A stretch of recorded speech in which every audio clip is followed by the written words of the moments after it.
শ্রীনাথ, শ্রীনাথ, শ্রীনাথ দোকানে আছে নাকি? আরে হ্যাঁ, মোড়ল মশাই, আসুন আসুন। কি সৌভাগ্য আমার!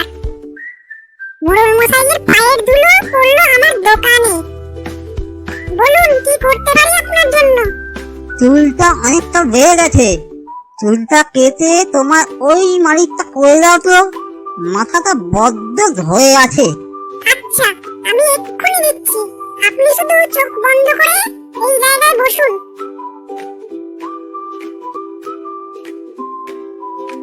আহা, কি শান্তি! আমার মাথা ধরাটা ঠিক হয়ে গেল এখন। শ্রীনাথ, তোমার হাতে জাদু আছে হে। কি বলেন মশাই? সবই আপনার কৃপা। আসলে গোটা গ্রামের মধ্যে আপনি সেই প্রণম্য ব্যক্তি, যার সেবা করে আমি ধন্য হই। এই নাও তোমার প্রাপ্য, আর এই নাও তোমার ভক্তি। কি খুশি তো? হ্যাঁ মোড়ল মশাই, আপনি দেবেন আর আমি খুশি হব না? চলি এবার, অনেক কাজ ফেলে এসেছি।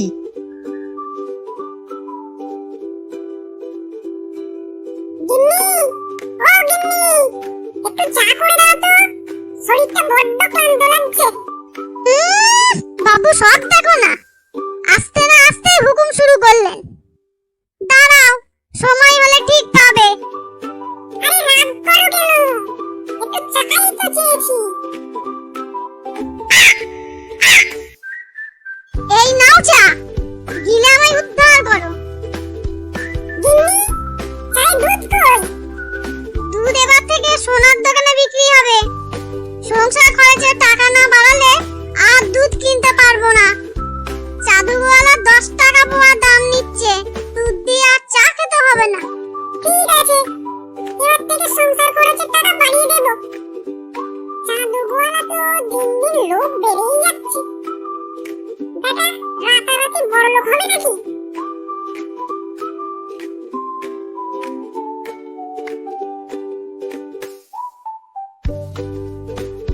ও দাদা, শুনছেন? এখানে নাপিতের দোকান কোথায় বলতে পারবেন? এটাই নতুন মনে হচ্ছে দাদা। আমি এই গায়ের নাপিত, সিনার। হ্যাঁ দাদা, আমি পাশের গ্রামেই থাকি। আমাদের গায়ে নাপিতের বড় অসুখ, সে কোনো কাজই করতে পারছে না। তাই ভাবলাম এই গ্রামে একটু চুলটা কাটিয়ে আসি। আসুন,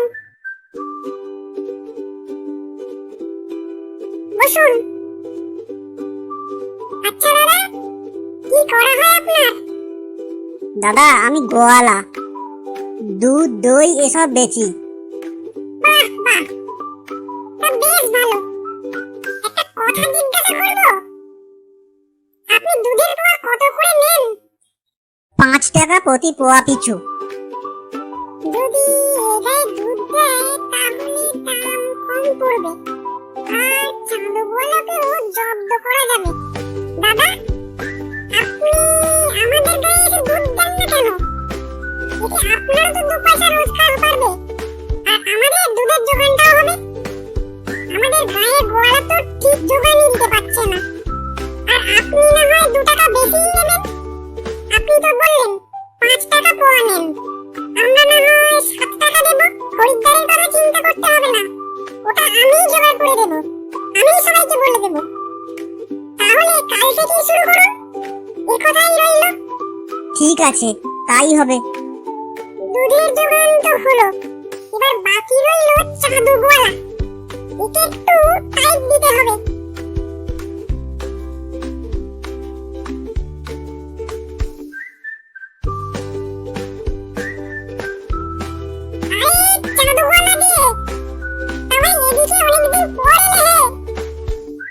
হ্যাঁ ভাই, তুমি কি আর বুঝবে বলো?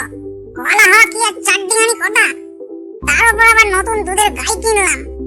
যদিও আগে দুটো ছিল, সব কটাকে খেতে দেওয়া, তারপর বাড়ি বাড়ি দুধ দেওয়া, দোকানে দুধ দেওয়া, হিসেব রাখা, বহু ঝুঁকির ব্যাপার ভাইয়া। আচ্ছা ভাই, 3টে দুধের গরু রোজ কত দুধ দেয়?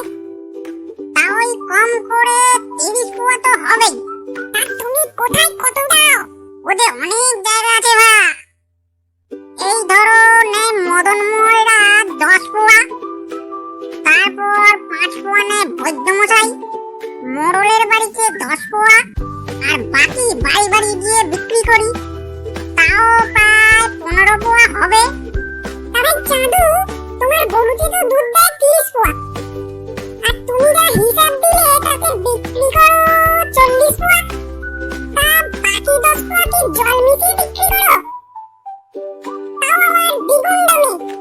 ছি ছি চাঁদু, তোমার লজ্জা হওয়া উচিত। ইয়ে মানে মানে আমি এখন যাই ভাই, পরে আসবো খন।